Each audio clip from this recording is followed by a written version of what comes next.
सुप्रभात बच्चों, कैसे हैं आप लोग? अच्छे से पढ़ाई कर रही हो ना? मैं आपकी प्रियंका मैम। आज कल मैंने आपको पाठ 3 लालच और स्वार्थ स्टोरी सुनाई थी ना। उसी पाठ का मैं अगला पेज पढ़ाऊंगी। मैंने आपको पढ़ाया था कि मगर जब भूख सहन शक्ति से बाहर हो गई, उन्होंने एक नगर में एक 4 चोर थे ना। उन्होंने एक नगर के में सेठ के यहाँ चोरी की थी और उन्हें बहुत सारा धन मिला था वहाँ से। फिर वो कहाँ छिप गई थी? जाके जंगल में। तो जंगल में बहुत दिनों तक रहने थे। उनके पास जो मतलब खाना था वो ख़त्म हो गया। तो अब उनको भूख लगी। पहले तो वो भूख सहन करते रहे, फिर लेकिन जब भूख सहन नहीं हुई, मगर जब भूख सहन शक्ति से बाहर हो गई, तो उन्होंने फैसला किया। तो उन्होंने क्या किया? एक फैसला किया कि उनके 2 साथी शहर जाकर वहाँ का माहौल भी देख आएँ और खाना भी ले आएँ। उन्होंने आपस में फैसला किया कि हम लोगों में से 2 लोग शहर में जाएं और वहाँ से जाकर खाना ले आएँ और वहाँ का माहौल देख के कि कैसा माहौल है, पुलिस ढूंढ रही है कि नहीं ढूंढ रही है। ऐसा निश्चय कर उनमें से 2 शहर की ओर चल दिए। ऐसा सोचकर उनमें से 2 शहर की ओर चल दिए। शहर जाकर उन्होंने खूब जमकर खाया। शहर में जाकर उन चोरों ने क्या किया? पहले तो खूब खाया क्योंकि उन्हें बहुत तेज भूख लगी थी ना। फिर और योजना बनाई कि वे अपने 2 साथियों को ठिकाने लगाकर सारा माल खुद ही हड़प कर लेंगे। ठिकाने लगाकर मतलब उनको मार कर। जो उनके 2 साथी जंगल में थे और इन लोगों को भेजा गया। वो चूँकि वो लालची थे ना आपस में, तो यही सोचते रहते थे कि इन लोगों को मार दें और सारा माल हम हड़प कर लें। तो उन दोनों लोगों ने क्या योजना बनाई कि 2 को ठिकाने लगाकर खुद ही सारा माल ले लें। अतः उन्होंने अपने साथियों को खाने में जहर डाल दिया। जो खाना लेने आए थे उन्होंने क्या किया? उसमें क्या मिला दिया? जहर मिला दिया। यानी कि उस खाने को विषयुक्त कर दिया। जहर मीन्स विष, विष मीन्स जहर। उन्होंने उस खाने को विषाक्त कर दिया और उसको लेकर अपने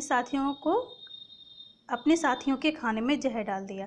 उनमें से भी प्रत्येक सोच रहा था कि जब हम 2 रह जाएंगे तो इसे मारकर मैं अकेला ही सारा माल हत्या लूँगा। देखिए कितना लालच है इन लोगों के अंदर कि और उन लोगों ने क्या, उनमें तो जहर मिला लिया कि जैसे ही वो लोग खाएंगे वो मर जाएंगे तुरंत, क्योंकि उसमें जहर है खाने में।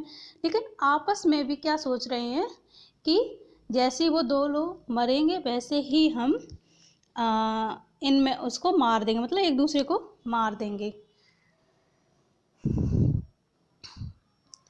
इसे मारकर अकेला ही सारा माल हथिया लूँगा। सब जितना धन लिया वो सब अकेला ही ले लूँगा। इधर जंगल में दोनों चोरों ने खाने का सामान लाने गए अपने साथी चोरों की हत्या कर डालने की योजना बना ली थी। मतलब इन लोगों ने भी योजना बनाई थी कि इन दोनों लोगों को मार देंगे। इन लोगों ने क्या बनाई थी? जो जंगल में चोर रह गए थे 2, उन लोगों ने भी सोचा कि हमारे जो साथी हैं चोर, जैसे वो आएंगे तो हम उनको मार डालेंगे और सारा धन ले लेंगे। वे भी उन्हें अपने रास्ते से हटाकर सारा धन आपस में बांट लेना चाहते थे। मतलब उन दोनों को मारकर और सारा धन हम 2 लोग बांट लेंगे। चारों चोरों ने 2 टोलियां बनाकर अपनी अपनी योजनाओं के अनुसार कार्य किया। यानी कि 4 थे तो 2 इधर 2 उधर हो गए। 2 तो खाने वाले, वो उन्होंने अपनी योजना बनाई मारने की, और 2 ये इन लोगों ने अपनी योजना बनाई। चारों चोरों ने 2 टोलियां बनाकर अपनी अपनी योजनाओं के अनुसार कार्य किया कि जैसा जैसा डिसाइड किया था वैसे ही कार्य किया। पहली टोली ज्यों ही जहरीला भोजन लेकर जंगल में पहुंची कि दूसरी टोली ने उन पर हमला कर दिया। जैसे ही पहली टोली खाना लेकर वहां पहुंची वैसे ही उन दोनों लोगों ने इन पर हमला कर दिया और इनको मार डाला। हमला कर दिया, उन्होंने लाठियां बरसाकर उनकी जान ले ली। उन्होंने क्या किया? उनकी लाठियों से उन्हें मार डाला। उन 2 चोरों को जो खाना लेने गए थे, उन लोगों ने भी इन्हें मारने की योजना बनाई थी और इन लोगों ने भी उन्हें मारने की योजना बनाई थी। तो इन लोगों ने पहले जो खाना लेने गए थे उनको मार डाला। फिर क्या हुआ? फिर वे निश्चिंत होकर भोजन करने बैठ गए। जो खाना आया था उसको निश्चिंत होकर अब तो हम लोग अकेले ही हैं ये सोचकर। लेकिन क्या हुआ? मगर जहरीला भोजन खाते ही वे दोनों ही तड़प तड़प कर मर गए, क्योंकि खाने में जहर था।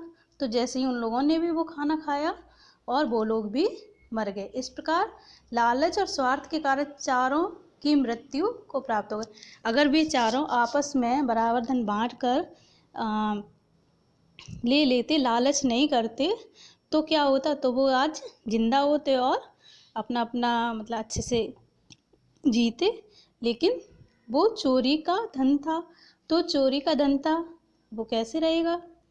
अगर मेहनत करके धन कमाते तो उनके पास रहता। जो चोरी का धन होता है वो तो ऐसे ही जाएगा। चोरों तो वो चोर थे, ऊपर से वो क्या थे, लालची थे और स्वार्थी भी थे। उन्हें स्वयं के बारे में सोचते थे बस, और दूसरों के बारे में नहीं सोचते थे। अपने लालच के कारण चारों चोर मर गए और धन वहीं रह गया। तो इस कहानी से हमें क्या शिक्षा मिलती है कि हमें कभी भी लालच नहीं करना चाहिए, हमें कभी भी स्वार्थी नहीं होना चाहिए, हमेशा दूसरों की सहायता करनी चाहिए और किसी भी चीज़ का लालच नहीं करना चाहिए कि किसी के पास हमने कोई वस्तु देखी और उसका लालच कर लिया उसको पाने की, कि हमें ये चीज़ मिल जाए। उस चीज़ की वह वस्तु पाने के लिए हम कोई भी गलत कार्य हमें नहीं करना चाहिए। उस वस्तु को पाने के लिए हमें कोई भी गलत कार्य नहीं करना चाहिए। तो आपको बच्चों अच्छी लगी ना ये कहानी?